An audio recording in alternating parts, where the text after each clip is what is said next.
Brown and Company is one of Sri Lanka's oldest diversified conglomerates. At the close of the sale, Browns Plantations' 32,725 hectares under tea will increase to 220,000 acres, about 89,000 hectares worldwide. In May 2023, Browns acquired 10 of James Finlay's tea estates, spanning 10,300 hectares. The latest acquisition adds 11 more Kenyan tea plantations, 8 tea factories in western Kenya, and all of Lipton's Rwanda and Tanzania tea estates. Quote, Browns is the perfect partner to work with us to raise standards in the whole tea industry together. We are setting a new precedent for transforming the global tea market, end quote, said Roos. Browns has 2 years to meet Lipton's environmental, social, and governance standards. Pradeep was named executive chairman in November 2021. He earned a doctorate in management and business studies from the University of Colombo and holds a law degree. He has more than 20 years of experience in human resource management, human resource development, and legal and corporate affairs. To begin our conversation, will you share your thoughts on improving tea quality at an unprecedented scale? Of course, the tea market has grown. If you take the statistics, last 10 to 15 years, the consumption has gone up. Of course, the potential producers, they would have seen that as an opportunity to get into the market. And unfortunately, the supply has surpassed the demand, which has come to a sort of a standstill in certain markets. If you take Kenya as an example, so they are producing much more than the anticipated quantities. So then, of course, the price is going to play a bigger role in, now, of course, in terms of quality, still Sri Lankan teas are getting far better prices because of the unique, the taste of Ceylon tea. But in Kenya, the COP was the main thing that they had to market. They are producing their tea at a much lower price compared to traditional markets like Sri Lanka. What has happened to the Sri Lankan market is they had to compete with the newly emerging markets like Kenya, and they were looking at various methods to keep their the cost of production low. So as a result, there were certain compromises that they had made on the quality. The industry has got so commercialized, right? Commercialization is fine, but to the extent of compromising with the quality to keep their market share. I think even in Kenya, of course, to keep their COP low, they had to introduce mechanization and various other automation, which has resulted in a drastic drop in their quality. On the other hand, without automation, if you look at the massive fields, of course, you can't rely on the manual labor. You have to do the mechanization. But with the mechanization, I don't know, what I believe is we have not paid enough attention to the quality element. If you take other industries, there have been so many innovation and creativity crept into the system, but unfortunately, in the tea industry, I don't know whether we have invested enough for R&D and various kind of innovation that we can bring in. I mean, if you take the Sri Lankan tea industry, the manufacturing method has hardly changed. If you look at the 150-year-old history, we can't find any alternate producing methods to keep the quality high. And what are the other alternatives that we can bring into the whole thinking pattern is something I think is missing. What are the main strategies to ensure quality from your vantage? One is definitely weather conditions, right, and the soil conditions. And one thing that we have realized, now if you take Kenya as an example, in our former Finlay Plantations, we have about 650 hectares of organic tea. When you try that tea, you feel the difference. There's a nice taste. But unfortunately, whether the end buyer is willing to pay that premium price is a problem.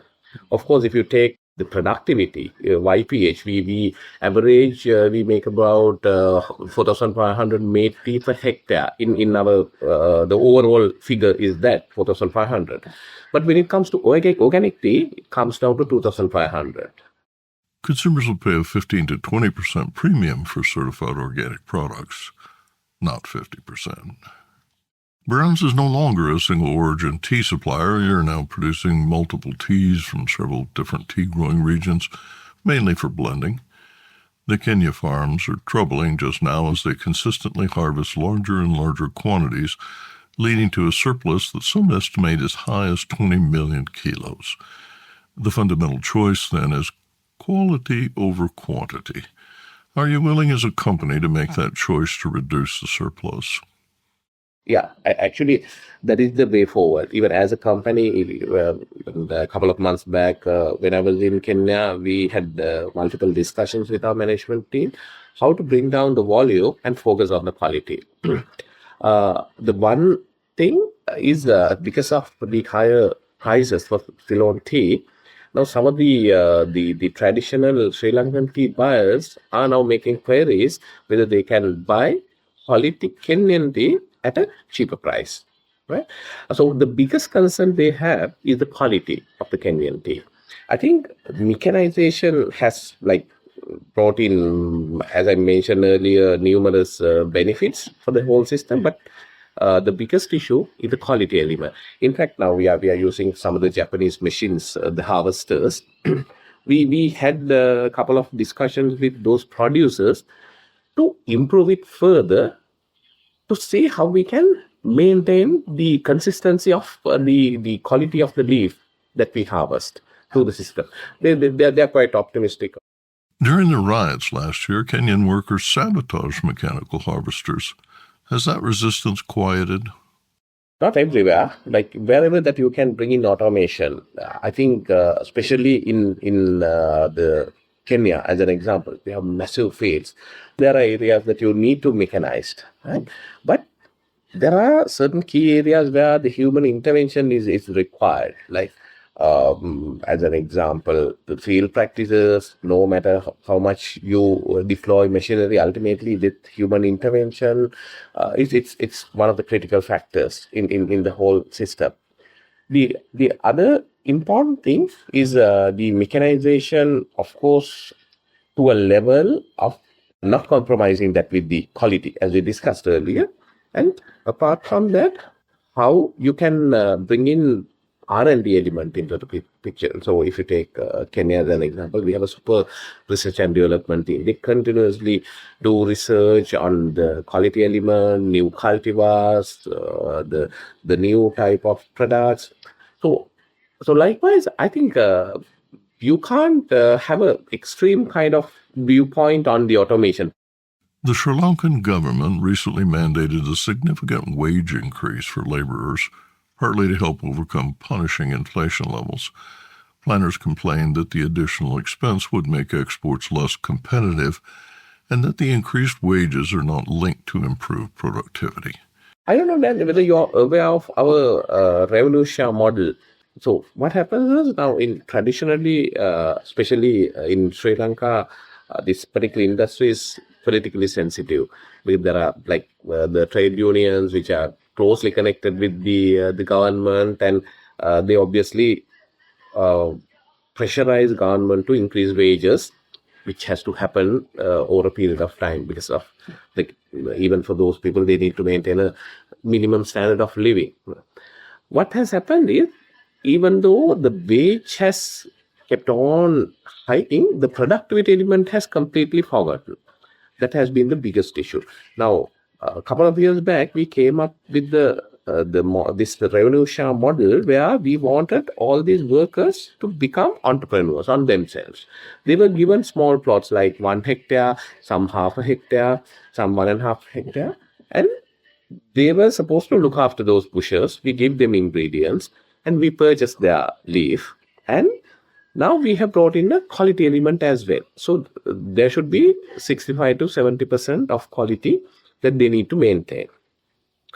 What has happened is now, even though the daily wage is 1,000 rupees, now that has gone up to 1,350, 1,000 rupees. Some people like, okay, the maximum potential is to earn about 30,000. But there are certain people, they are earning about 100,000, 150,000 per month. Now they don't want. Now only thing what has happened is, now when they move out from the formal employment, they don't want to become a member of the trade union. Now those trade union guys, they are a little worried because they don't get the subscription. To be very frank, they have not done anything to improve their life standard. But now these people, they don't want to become a traditional worker, but they want to. Only thing, sometimes their entire family works. There are multiple things that we have introduced. We have a recognized program.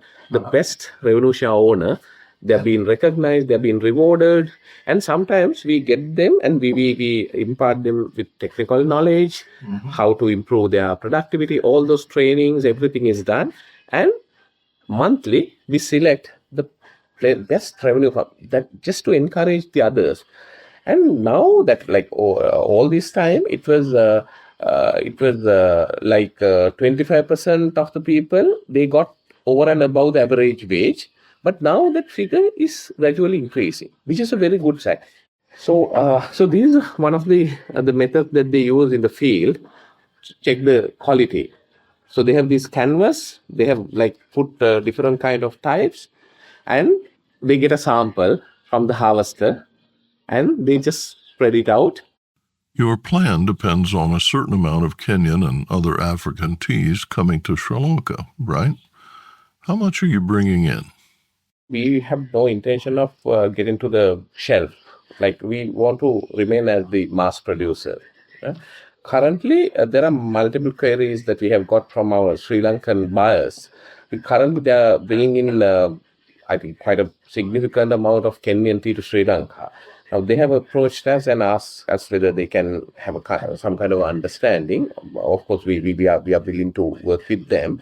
Currently, they are like some of the large buyers. They are bringing 50, 60 containers per annum, the Kenyan tea, purely for blending purposes.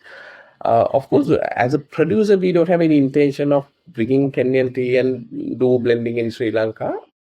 For Kenyan tea, we need to look at a couple of partnerships with Sri Lankan buyers who are currently getting quite a significant number of Kenyan tea to Sri Lanka. So we are discussing with them, and we can provide them the required quantities. Time to come.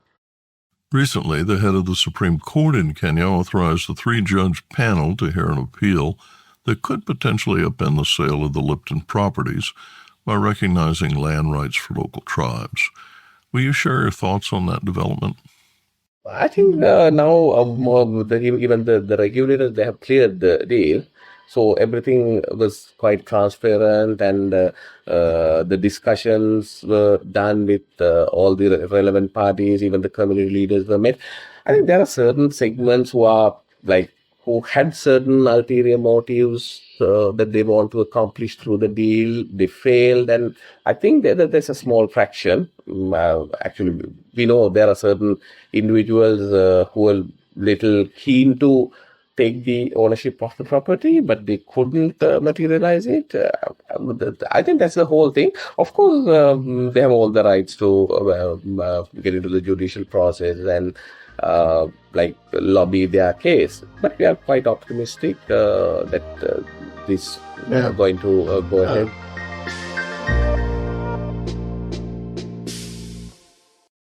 Produced by Adavita Studios. Connect your voice to the world.